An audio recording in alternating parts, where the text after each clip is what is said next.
ሰላም እንዴት ናችሁ? ናውድ እባላለሁ። ከደቡብ ምዕራብ ኢትዮጵያ ቦታ ከሚዛን አማን ነው የመጣሁት። በቅርቡ አዲስ መጽሐፍ ይዤ መጥቼ ነገ ቅዳሜ ከ9 ሰዓት ጀምሮ በሙዘክር አዳራሽ እናስመርቃለን። ታዲያ ልጅ ይሉኛል እንጂ ሆዴን አውጥቼ ብናገረው ለሀገር አዲስ ልብስ ያስገዛል ቺ ያስኩት ነገር። ደቡብ ምዕራብ እንዳልከው ብዙ ጊዜ እንደዚህ ለመጽሐፍት ሩቅ ነን ምናምን፣ ብዙ ጊዜ በሰው ነው የምናስልከው ምናምን፣ ስልክ ከሰዎች እየተቀበልን እንደዚህ በሰው በመልእክት ነው ምናምን ብዙ ጊዜ የሚደርሰን። ሚዛን አማን በጣም ለምለም ነው አገሩ፣ በጣም ደን ነው፣ በጣም ነው ደስ የሚለው። ጫካ ስትገባ ደኑ ብቻ አይደለም ያስገርም፣ ለስነ ጽሁፍ እዛ ሆነ እንኳን እየወደድክ ስነ ጽሁፍ ዝም ብለህም ደራሲ ነው የሚያደርግህ ለማለት ነው። እስኪ አጋም እንልቀም፣ እስኪ ሻይ እንልቀም አውጥ፣ እስኪ ሩዝ አገዳ ውሃውን እንምጠጥ፣ እስኪ ቅቅል እሸት ውሃውን እንምጠጥ፣ ይሰንብጠን እስኪ ጎስ ያለው አንጩሬ፣ እስኪ አገዳ እንቁረጥ፣ ና ትግል እንግጠም፣ የማን ይመስልሃል ይሁዳ ዋርካ። ተፈጥሮ ኔቸሩ ብቻ አይደለም እንትን የሚለው አኗኗሩም ይሄ ይጋብዛል ለስነ ጽሁፍ። ሁሉም ጋር አለህበት፣ እንደ ሁሉም ነው የምትኖረው። አመት ሙሉ እዛ ባህል የሚገለጽበት እለት ነው በቃ ኤቭሪ ዴይ ማለት ነው። እና ይሄ እዛ ሆነ ኢቭን እዚህ ውስጥ ሰፊና ውስጥ ለማካተትም ያሞከርኩት እሱን ነው። አባት አለው እንዴ ባይጠሩት ምን ነካው፣ አይፈራም እናንተ ጫካ ሲያድር ጫካው። ከ15 በላይ የሚደርሱ ቋንቋዎችን ምናምን ለማካተት ሞክሬያለሁ። በስነ ጽሁፍ አማርኛ ስነ ጽሁፍ ብቻ ነው ብዙ ጊዜ እኛ ሀገር ውስጥ ትንሽ ወጣ ያለው የወጣው እንደንተንና የሌላውስ ስነ ጽሁፍ ባህል እንዴት ነው ምናምን የሚለው እንደዚህ እንትን እንድንል ለመተዋወቅ ያህል ማለት ነው። አንድ ሀገር እየኖረን አንተዋወቅም ብዙ ጊዜና እኛ አካባቢ እንዲህ ነው ለማለት ለመተዋወቅ ያህል ነው እንዲህ የመጣው። አረ እናንተ ሆዬ እኛ ማዶ ሰዎች ምን እንደሻቱ እንጃ ይነቅላሉ አረሙን የታለው መሄጃ። መርከብ ነው ቀጥታ እንትኑ ትርጉሙ መርከቤ ማለት ነው። ሰፊናይ አረብኛ ቃል ነው ግን አንድምታው ብዙ ልትወስደው ትችላለህ። ሰፊናዬ እኔ ስል ህይወትን ይገልጽልኛል አሪፍ እንትኑ እሱ ነው ብዬ ስላሰብኩኝ ነው። ነፋስ የሚነዳት ባለሸራ መርከብ ምናምን ይላታል ትርጉሙ። ኖረን የሆነ እንዴት እንደምትኖር ሁላ እኮ ማለት ህይወት ስጋና ነፍስ እንዴት ምን ያህል እንደትቆይ ኢቭን ካረፍክ በኋላ ኖረህ ማለት ነው። ካለፍክ በኋላ ደግሞ እንዴት እንደምንሆን በተስፋ ወይ በእምነት ካልሆነ አናውቅምና ይሆነ ውቅያኖስ ላይ ያለችው መርከብም እንደዛ ናት። የሆነ በንፋስ ከሆነ የምትሄደው የቱ ጋር እንድትቆም ወዴት እንትን እንደምትል አታውቅም እሷ። እና የሆነ በአምላክ እጅ እንደተያያዘን አይነት ነውና ከዛ አንፃር ነው ሰፊና ያልኳት።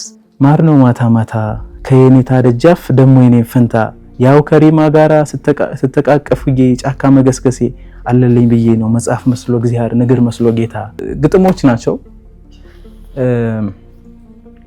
እንግዲህ ግጥም የሚባለው ሲጻፍ የሆነ እኔ እንደየሰው ይለያይ ይሆናል እንዴ ከምን አንፃር ምናልባት ይሄ ተዘጋጅተህ ለመጽሐፍ ራስን የሳልከው መቆየት ሊሆን ይችላል። የሆነ ለመነቃቃት ማለት ለመነካት የምታመቻቸው ነገር ይኖራል። ሳትነካት ጽፍም ብዙ ጊዜ በንባብ ሊሆን ይችላል፣ ሙዚቃ መስማት ይሆናል። ይሄ አርት ያልሆነ ነገር የለም። የሆነ ከዚህ አንፃር ነው እንደዚህ ብዬ ከዚህ እንትን ነው ከዚህ ታሪኩ ከዚህ ተነስቶልኝ ነው አልለውም። እምለው እንትን የለኝም።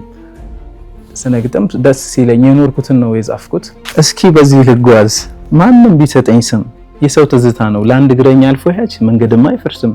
ግን እንደ ካራክተር እንትን ያለኝ ነገሮች ውስጥ የሴት ገጸ ባህሪ ሆነ መግለጽ ትንሽ የሆነ ሌላ ስሜት ይኖር ይሆን ምናምን ብለህ እንትን ትላለህ እንጂ ምናልባት ነፍስ ጾታ የላትም ይላል ሙሉጌታ ተስፋዬና ከዛ አንፃር ተመሳሳይነት አለን ምናምን ሴትም ወንድም። ግን እሱ ላይ በጣም ተነቀቃለሁ ሴት ሆኜ ስጽፍ ማለት ነው። እና እሱ ላይ ቻሌንጅ ካደረጉኝ ነገሮች ውስጥ መጽሐፉ ላይ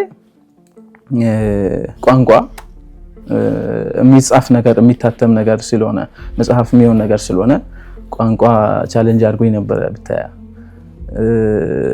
የሆነ ስህተት እንዳይኖር ብዙ ስህተት አይኖርም አይደለም ብዙ ስህተት እንዳይኖር አስቸግሮኝ ነበር እሱ በጣም ከዛ ደግሞ የትኛውን ጠቅሼ የትኛውን በቋንቋ ከገለጽክ አይቀር በዛ ቋንቋ ስለዛ አካባቢ የሆነ ነገር ብትል አሪፍ ነውና እንዳልኩ ብዙ ስብጥር ነው አንዱን ብታነሳ የለቅሶ ባህሉን ለምሳሌ ብታያ የለቅሶ ስርዓቱን ብታያ እንኳን የሰርግ ምናምን ነው ማለት ነው እና እሱን ብታያ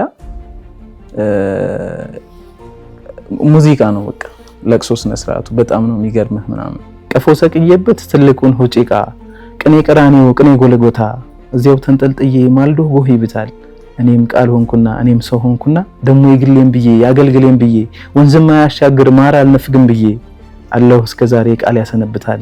እኛ አካባቢ አሪፍ ነው አሁን ላይ አብዮት ይመስላል የሚገርምህ የሆነ ብዙ ልጆች በመጽሐፍ እንደዚህ ብቅ እያልን ነው እና ደስ ይላል በጣም የሚገርምህ በጣም ጎበዝ ልጆች አሉ እኛ አካባቢ በጣም ቻሌንጅ ነው ግን ይሄ እምልህ ለመውጣት ደግሞ በየትኛው መስክ ነው በየትኛው የስራ መስክ እንደዛ ነው ሲሆንስ ከወጣ በኋላ ምናምን ይሆናል እንጂ እና ብዙ ጊዜ ቻሌንጅ የሚያደርጉ ነገሮች ህትመት እንዳልከው በጣም ከባድ ነው አሁን ላይ እጅግ በጣም ማለት ነው ይሄ ማንም እንትን የሚለው ነውና